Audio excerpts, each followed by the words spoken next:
As the mighty Yukon was breaking up in the spring of 1991, a new Alaska 4-H Fisheries and Youth Development Program was bringing together 10 villages along the Yukon River.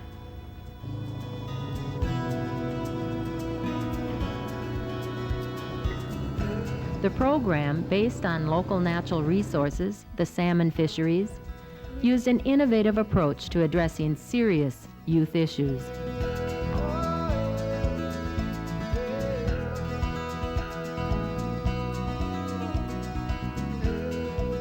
It has three parts at the local level where the youth are participating in.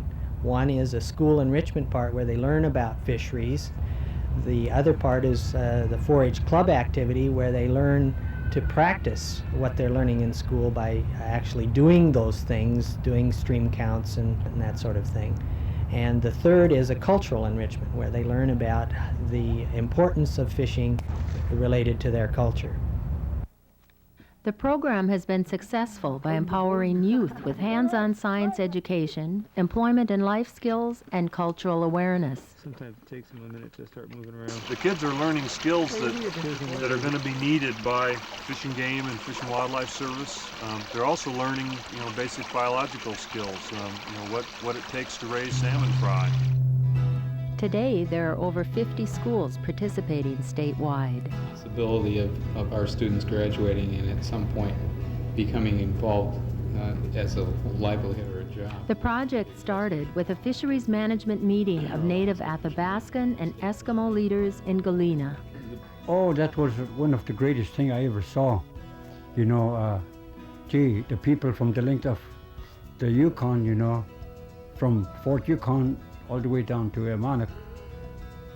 People were at that meeting, and that's the first time I see Eskimo Indians come together and really make a decision, and I was really proud of it. Youth education was identified as a key to the future of the fisheries resources in Alaska.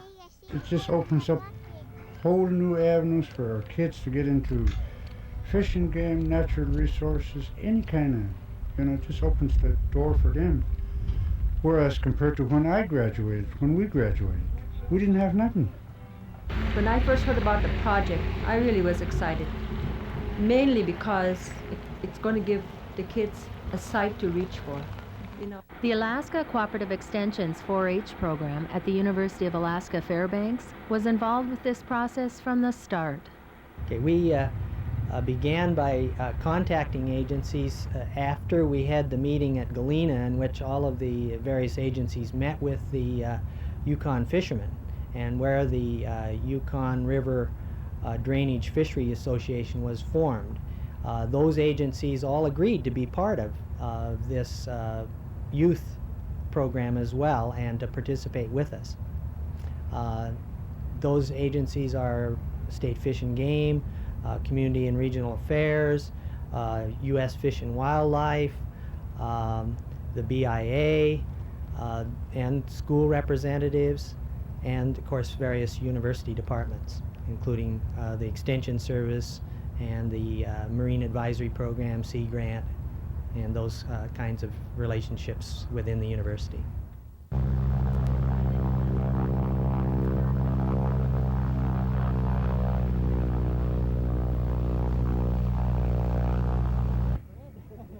Dennis Crawford, State 4-H Program Leader, along with Frank Burris, Fisheries and Natural Resources Agent, and Amy Van Hatten, 4-H Program Director for Tanana Chiefs Conference, visited almost all of the original 10 villages. And our visits today, tomorrow, the next day is to stop at 10 villages and get some feedback. Entire communities were involved early on, and partnerships were established. Local village advisory boards, parents, school personnel, Native elders, and Native corporations were all working together. Since then, a variety of new sponsors have joined the project, including W.K. Kellogg Foundation, Kuskokwim Native Association, and the Tlingit Haida Central Council. Through a leadership grant from W.K. Kellogg Foundation, 19 schools are involved with a winter watershed management project. Students are collecting snow samples to help understand issues like acid rain, global pollution, and their village's effects on local snow quality. Snow depth measurements will be used to predict the potential for spring flooding in their villages. An educational curriculum from a successful Canadian project, Salmonids in the Classroom, was adapted for Alaska by the Alaska Department of Fish and Game. Each school is also encouraged to use the State Marine and Fisheries Technology curriculum to standardize the education youth receive in fisheries biology. Teacher in-service training is held every fall for science teachers from each community involved in this program. Teachers receive information about aquaculture technology, fisheries, and watershed management. A wide variety of hands-on learning is used to demonstrate new curriculum and materials, including the project-supplied computers, modems, and internet access to connect students with others participating in the program. Teachers are introduced to the concept of raising salmon from eggs to fry. Through their experiences at the in-service, they are taught to operate and maintain the incubators, as well as prepare fisheries and watershed management lesson plans. Did you feel like it was going to be complicated for you? Not at all. See, that's what's good about being connected with 4-H, is because we all learn by doing. 4-H is called A School Without Walls. Incubators are assembled in the science classrooms of each community school. This enhances the science and math skills of youth during both curricular and extracurricular activities. Hi, my name is Jonathan Dayton. We had these fish since September. I don't know nothing else about them, but then they're pretty big right now. And these little ones, we thought those were big, and now they're just little shrimps compared to these big ones right here. The in-classroom program helps students understand salmon life cycles, habitat requirements, and limiting factors. Students are responsible for all aspects of the operation and maintenance of the incubators under the direct supervision of the teachers. Traditional 4-H programs and materials are also used in the 4-H Fisheries and Youth Development Program. Materials are adapted for the native communities. Youth are being taught traditional skills by local elders. These activities vary depending on the resource being utilized, the season, and the expertise of the trainer, but they include, among other things, fish catching and preserving, beading, river navigation and boat handling, outdoor survival skills, gardening, and traditional food preparation and preservation. We always look up to them. My dad taught me to look up to our elders as our main teachers and have respect for them and do a lot of listening. 4-H clubs strengthen the relationship between youth and their adult leaders and help to teach cultural identity. It gives them self-esteem, something that we've lost here in the last generation or two.